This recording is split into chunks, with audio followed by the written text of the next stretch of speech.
It's not the same to recommend a line in the quietness of your desk with the help of the engine to discuss in the forums than playing a line in a tournament game against a strong Grandmaster. And this is fortunately what happened to me this past weekend. I played the Iberoamerican Rapid Tournament here in Barcelona, and I had the opportunity to face a strong Grandmaster and play the French defense and face the advanced variation and confront the advanced variation with one of the most interesting lines in my recent course. Yeah, that was a golden opportunity, so I wanted to share the experience with you. I will show you my game, my fourth round game against Cristobal Enriquez from Chile, Grandmaster from Chile. He's 2588. That's an astronomical FIDE rating. I'm just rated 2440. So it was a really interesting challenge. I wanted to thank you for participating in the poll. Published a poll where I asked you which game would you like to see. A game with the advanced variation, a game with the blue band variation against the Catalan, or a game where I played the English defense against 1d4. So you choose the one of the advanced variation of the French, and well, thank you very much for participating. Let's start with the game, my fourth round game against Cristobal Enriquez Villagra. He started with e4.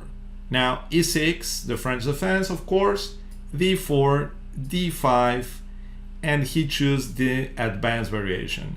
Yeah, white gains space, but spends time moving pawns. So now, as black, we are going to attack white center, create an early initiative against white center as they are spending time gaining the space. That's a completely normal reaction, and that's something really nice of the French defense because you get the initiative on a very early phase of the game by attacking your opponent's center. c3 to maintain the pawn on d4, knight c6 building the pressure, knight f3 defending d4, and now bishop d7. Yeah, I have to tell you that this is not the move I recommended in the course. I recommended knight g e7, but the nice thing is that we are going to transpose back to what I recommend in the course. I like to practice what I preach, not only recommend lines and then I say play it yourself, I won't play them. And I even choose bishop d7 because I thought it was a more direct way to get into the position I deal with in the course. I'll show you why. So bishop d7, bishop e2 is the most normal line against bishop d7, and now knight g7, preparing knight f5 against d4, and Cristobal played knight a3. Yeah, once the diagonal of the f8 bishop is blocked by the knight, white can play knight a3. Yeah, one move earlier, knight a3 is met by c takes d4, c takes d4, and bishop takes a3, b takes a3, and knight g7, queen b6, knight f5, and this one is difficult. Also that we sometimes can even grab the a3 pawn. So this is why they usually refrain from playing knight a3 unless you place a knight on e7, blockading this diagonal. So now that he plays bishop e2 and I played knight g7, he played knight a3, and yeah, with this move we transpose to a position that is covered in the course via the following move order: knight g7, knight a3, bishop d7, and bishop e2. So let's get back into the game after bishop d7, bishop e2, knight g7, knight a3. Now we can trade as the knight is already on a3. So c takes d4, c takes d4, and f6. This is really interesting. This is really sharp. We are threatening white center. F takes e5 followed by knight g6, creating a weakness on e5. Well, I don't know if it's a weakness, but it's a vulnerable pawn that may end up falling sometimes. So this line is really interesting, and it's a little bit of a surprise weapon as well, as hasn't been played as so extensively as knight f5, that is the main line. f6 turns the game into a tactical affair right from the beginning, because they can yeah, besides the move he played, he captured, but he could have threatened checkmate with knight b5, and here we have to be really precise. Knight d6 is coming, so knight f5 attacking d4 and covering d6 is the main move. This leads to a really interesting theoretical debate after e takes f6, a6, f takes g7, bishop takes g7, and g4. And this is a really interesting line where, of course, a takes b5, g takes f5, castle, and we are into a very, very sharp line. F takes e6, bishop takes e6, rook g1, king h8. And well, this is a line that is discussed in the course, that is also discussed in a course by Anish Giri. And in the forum of the course, we've been talking about this line as it's really interesting. So this is the most testing line, but Cristobal, probably I took him by surprise, and he just captured. G takes f6, I capture back, and he castled. Bishop g7, and look how our pieces are going to be fighting for the center. Yeah, our king is gonna castle next move, and we're going to be able to play e5 most of the time. Knight c2, I decided to play a5. This is a nice prophylactic move, as if we castle b4 might be a way to create discomfort, and our knight likes to guard the center, so playing a5 makes complete sense. A really nice example of how easy it is to get a nice position as black is the game played between Kochmar and Potkin. It is a game played in 2025, and white played rook e1, castle, bishop f4, really provoking e5, that we are going to do it anyways. D takes e5, f takes e5, bishop g3, e4, already opening the diagonal, attacking b2, knight d4, knight takes d4, knight takes d4, queen b6, and yeah, those pawns are going to roll. Yeah, knight c2, bishop a4, a really nice move, putting pressure here, threatening d4, b3, bishop c6, rook c1, knight f5, attacking g3 and f2 with the queen and the rook, and against bishop f4, d4. And this position is beautiful. Look at those bishops, how they are supporting the center. Potkin went on to win this game, not surprisingly. If you find interesting the ideas I'm sharing in the channel, please consider subscribing in case you haven't done it, as is the simple best way to support the channel. Thank you. Cristobal played differently. He played knight e3 to have d5 under attack with the queen and the knight, so I won't be able to play e5 so easily, and I castle, of course. So the game continues with b3. Yeah, this is completely normal now that the diagonal is blocked. Of course, knight g4 may seem attractive. Yeah, it seems like they are trying to take advantage of the weakness of the dark squares, of the slight weakness of our king. But then we play e5 right away, and as we are capturing the knights, so we're already dominating the center and having a nice position. So the game continues with b3. This one not only prepares bishop b2, but bishop a3, creating a small pressure along the a3 f8 diagonal, and I answer with king h8. The idea is twofold. Sometimes I can play e5 and don't get worried about knight takes d5 because I'm not in the diagonal any longer. I mean, now I cannot do it, but later. But sometimes knight takes d5 comes as a sacrifice, and bishop c4, and taking advantage of the fact that the king is on g8, so my king would be on h8 already, so e5 can be a possibility. And the other idea is to play rook g8 and try to create some pressure against white's king, and it seems really nice. So he continued with bishop a3, and I ended up mixing ideas, playing knight b4. I wanted to use b4 for this knight. It also defends d5, so probably we are about to play e5. He played knight e1, and this is a really interesting moment of the game. I think I went wrong by not playing e5. I played f5. I choose to put pressure immediately, and yeah, as the knight is going to come here and the queen to b6, and I thought I was getting really a nice pressure against white center. F4 can also be, F4, F3 can come at some moment. So here I could have played E5, but it wasn't obvious for me. I didn't even analyze it, to tell you the truth. As of course in rapid games, you have to play more or less by intuition, not always analyzing.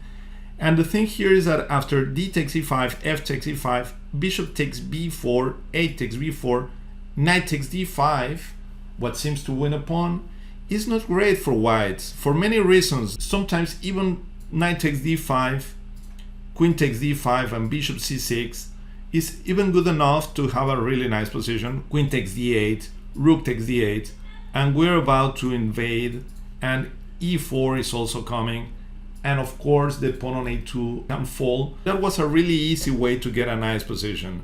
I didn't notice it, I didn't discover it, so I played f5. Yeah, it's a way to put pressure on d4, and yeah, it looked normal, natural to me, so I went for it. And he played knight 3, c2, attacking the knight on b4 and protecting d4. So I continued with queen b6, putting more pressure on d4, queen d2, again putting more pressure on b4, but I mean I'm not worried at all because this one is under attack. So if the knight on c2 disappears, the pawn on d4 falls. So I brought my rook to c8. Yeah, I wanted to remove the rook from the diagonal, I mean from this diagonal, and to put pressure on c2 and at some moment being able to capture the pawn on d4. So the position is really getting nice for us. He decided to capture, knight takes b4, a takes b4, and surprisingly he captured with the bishop here. That is, well, a weak move. It was better to simply drop back to b2, defending the pawn, and against knight c6, knight f3. Yeah, trying to defend the pawn and sometimes bring the rook to e1, put pressure on e6, control e5. Even when we have a really nice position, yeah, this one can only be considered as equal. Yeah, I mean, it's uncomfortable as white. I understand that he is not willing to be defending this a pawn forever. He felt uncomfortable and he didn't want to go into this one. And yeah, even here we can go back to the original idea of placing the rook on g8 to attack g2. Yeah, the bishop may come to f6 or even may reroute to d6 to create some pressure to control f4. Yeah, this one is a really interesting position for black. He decided to admit a small inferiority by capturing, bishop takes b4, and it seems he's winning a pawn. The knight is attacked, but the thing is that this rook is undefended. So queen takes d4, and we are attacking the rook. And yeah, we're really happy about this position because we already destroyed white center. Now we have a couple of central pawns that are very likely to advance in the future, and those pawns are going to create a lot of trouble against white's position. So he played knight d3, and I came to c6, attacking his bishop, bishop c5, and here, without analyzing, I decided to avoid complications and played queen c3. What I mean with complications, queen takes a1, rook takes a1, bishop takes a1, so I get two rooks against the queen, but usually this kind of position is unbalanced by nature, and I didn't have enough time to know if that was right or wrong, so I decided to avoid it altogether. And I think I was right. Playing queen c3 is a way to address our central advantage, and yeah, we're simply playing for two results, I guess. So rook d1, queen takes d2, rook takes d2, the rook is defending a2, and bishop c3. Yeah, I went for this one. Probably not the best, even when it looks really nice, but the best might be e5, using the center right away. I guess I was concerned about something like bishop b6, preparing knight c5, but there are several ways to continue. Bishop e6, knight c5, bishop g8 is a nice way to defend the pawn. And of course the b7 pawn is untouchable because of rook b8, or sorry, about the other rook to b8, because otherwise bishop a6 would be possible. So here we win a piece. And yeah, so this position was really promising. Okay, I prefer to get another small advantage called the bishop pair, bishop c3, and against rook c2, knight d4, attacking the rook and the bishop. Of course, rook takes c3 would be met by knight takes e2, king h1, and knight takes c3, and bishop d4, king g8, and the knight is defended by the rook, so there is no problem here. Okay, so that was my intention, and he gave me the bishop pair, bishop takes d4, bishop takes d4, and rook c1. So this is an interesting moment. Everything has been really going smoothly. He's not threatening anything, but I have to decide how to use the center. And yeah, we need to bring the king. I wanted my king to be on d6 as soon as possible, and I wanted my center to advance. So I decided to trade all the rooks. Rook takes c2, rook takes c2, and as he is threatening rook c7, I thought he was threatening rook c7, what is not true, by the way. I played rook c8, what turns out to be slightly inaccurate. I've been playing well so far. I should have played e5, not fearing rook c7 because of rook takes a2, counter-attacking, and this is really nice. Now the bishop pair together with the center, if he captures, he might be, yeah, completely busted. e4 or rook d2 is coming. So if he keeps the bishop with bishop f1, I guess that bishop c6 threatening e4 against f2, yeah, that's decisive. That looks horrible for white. So instead of it, knight b4 defending a2 and preparing rook c7 could have been answered by bishop e6 defending d5, and the intention is to meet rook c7 with e4 and rook takes b7 with rook c8. And yeah, the idea of playing rook c1 followed by e3 is creating horrible threats against white's king. So that was not so easy to discover on a rapid game, so I decided to go and trade rooks. I tried to play simple.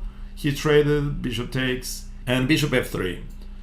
Probably he should have aimed for pawn trades with g4, as he's a little bit inferior. This is a normal endgame rule. If your position is inferior, somehow trading pawns brings you closer to a draw, as yeah, there are less pawns that are likely to queen, and you can sacrifice always your piece for the last pawn. So this is the idea behind it, and playing g4 here makes a lot of sense.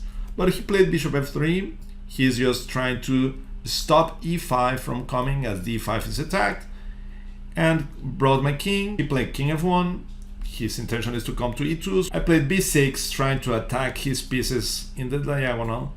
That is turned out to be not such a fantastic idea. He played g3, and here I should have played king f6, but I went for bishop a6, and he played bishop e2. It seems like a success already because I can play e5, but now suddenly I realized that he may play knight f4. Yeah, attacking my bishop. Yeah, putting the knight in prize, but of course if I take, this one is going to be a draw easily.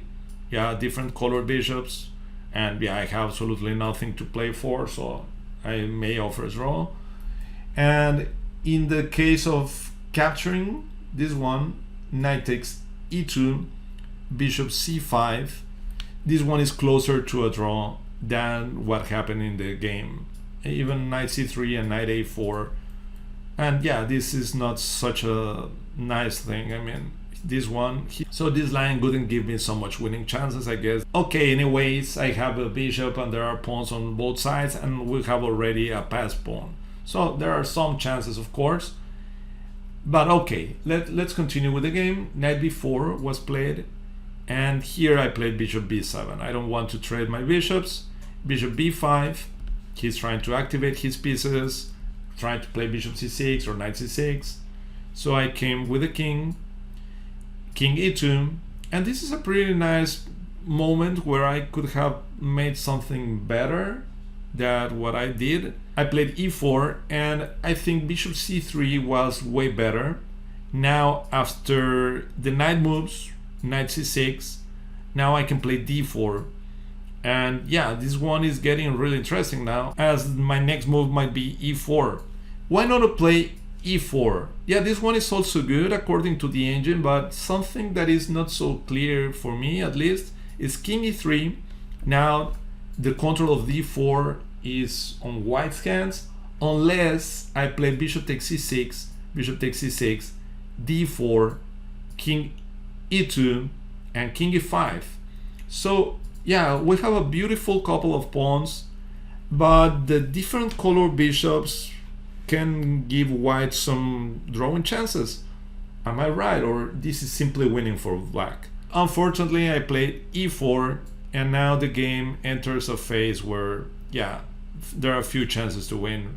Bishop c6, I trade, knight takes c6, and decided to come to b2 rather than c5 because of b4. I was afraid of him advancing his majority, his pawn majority, or coming to c3 where I cannot come to this diagonal. So I prefer to play bishop b2. As you will see, it makes a lot of sense. King e3, now king e6, knight d4, king e5, knight c6, king d6, knight d4. Now I played bishop c1. It was interesting to play f4. It gave me, well, more chances, I guess. That's a really nice move that my opponent told me after the game. The idea is that he can take with the king because of bishop takes d4, winning a piece. And if he plays g takes f4, bishop check, and bishop takes f4, yeah, with some interesting chances, but still after h3, it's hard to break through. King e5 might be answered with check, and king f5, we are not controlling d4, so it's tough. And we cannot play king c5 because of check. And yeah, the good old story, the old tragedy, the knight takes all as usual. So yeah, I mean, it was interesting, but it's not such a big deal for white. Bishop c1, king e2, f4, I played this way, and he went for pawn trades with f3. He's inviting me to push, but pushing leads nowhere, even when it seems really promising because I have a couple of passed pawns, and this one is supported by the pawn on a bishop. Of course, g takes f4. Now, yeah, the blockade is really strong. Knight f5, knight takes e3, or even king d3 and knight e2 with light square blockade. And yeah, this is really almost impossible to break. Even I have to be careful because the pawn on e3 can fall. I went for a safe continuation with bishop b2, knight c2, king e5, f takes e4, h takes g3, yeah, h takes g3, king takes e4, and even when my king looks really active and d4, d3 seems to be coming, he's going to create a blockade on light squares, and there is very little I can do to break this blockade. Knight b4, bishop e5, at least, okay, we're trying to get an access square for the king, and he played g4, bishop d6, knight d3, and as I noticed that I have very little chances to win, I played king d4, king d2, and king e4, king e2, king d4, and it was a draw. So it was a really hard-fought game.